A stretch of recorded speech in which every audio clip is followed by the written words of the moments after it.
Chapter 14 My Choice. Dr. Mehta went on Monday to the Victoria Hotel expecting me to find there.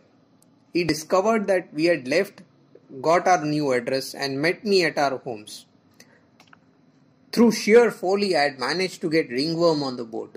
For washing and bathing, we used to have sea water in which soap is not soluble.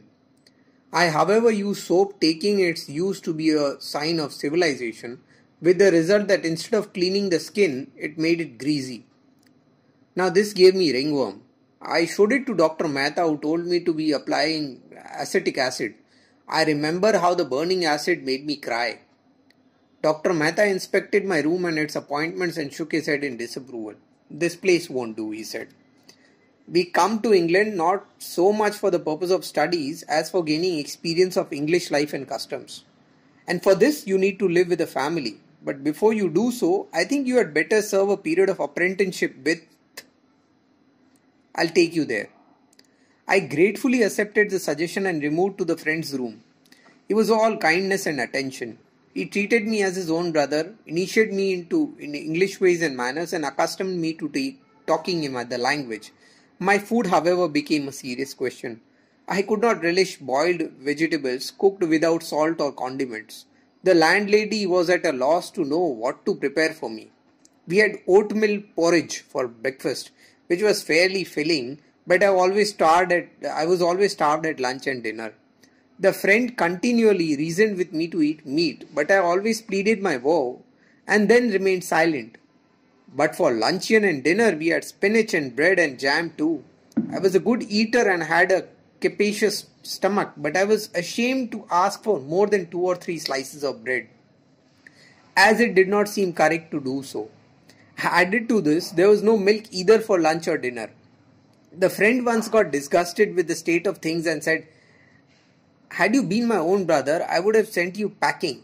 What is the value of a vow made before an illiterate mother and in ignorance of conditions here? It is no vow at all." I would not be regarded as a vow in law. It is pure superstition to stick to such a promise, and I'll tell you this persistence will not help you to gain anything here. You confess to have eaten and relished meat. You took it where it was absolutely unnecessary, and will not where it is quite essential. What a pity. But I was adamant. Day in and day out the friend would argue, but I had an eternal negative to face with him. The more he argued, the more uncompromising I became. Daily I would pray for God's protection and get it. Not that I had any idea of God. It was fate that was at work, faith on which the seed has been sown by the good nurse Rambha. One day the friend began to read to me Bentham's theory of utility. It was at my wit's end. The language was too difficult for me to understand. He began to expound it. I said, "Pray excuse me. These abstruse things are beyond me. I admit it is necessary to eat meat, but I cannot break my vow. I cannot argue about it. I'm sure I cannot meet you in argument, but please give me up as foolish or obstinate. I appreciate your love for me, and I know you to be my well-wisher. I also know that you are telling me again and again about this because you feel for me. But I am helpless. A vow is a vow. It cannot be broken." The friend looked at me in surprise. He closed the book and said, "All right, I'll not argue anymore." I was glad.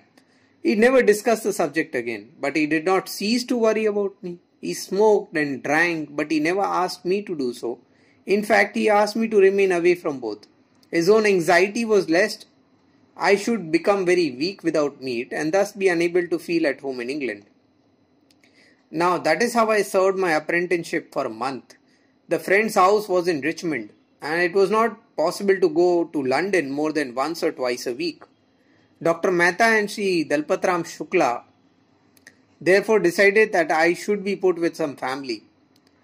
Sri Shukla hit upon an Anglo-Indian house in West Kensington and placed me there. The landlady was a widow.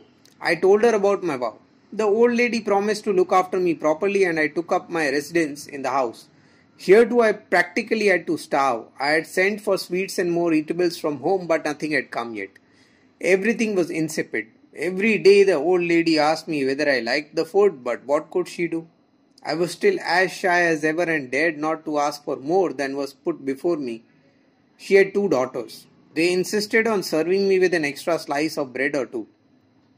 But little did they know that nothing else than a loaf would have filled me. But I had found my feet now. I had not yet started upon my regular studies. I had just begun reading newspapers thanks to Sri Shuklaji. In India I had never read a newspaper, but here I succeeded in cultivating a liking for them by regular reading. I always glanced over the Daily News, the Daily Telegraph and the Pall Mall Gazette. Now this took me hardly an hour.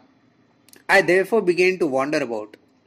I launched out in search of a vegetarian restaurant. The landlady had told me that there were such places in the city. There were actually some places in the city.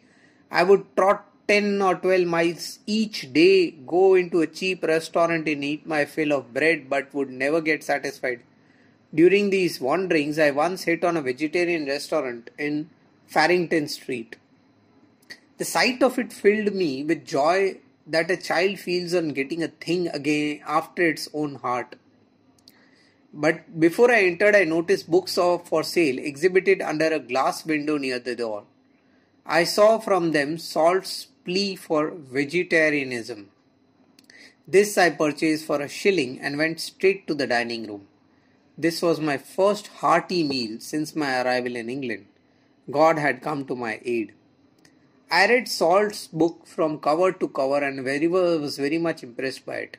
From the date of reading this book, I may claim to have become a vegetarian by choice. I blessed the day on which I had taken the vow before my mother. I had all along abstained from meat in the interest of truth and of the vow I had taken, but had wished at the same time that every Indian should be a meat eater, and had looked forward to being one by myself freely and openly some day, and to enlisting others in the cause. The choice was now made in favor of vegetarianism, the spread of which henceforward became my mission.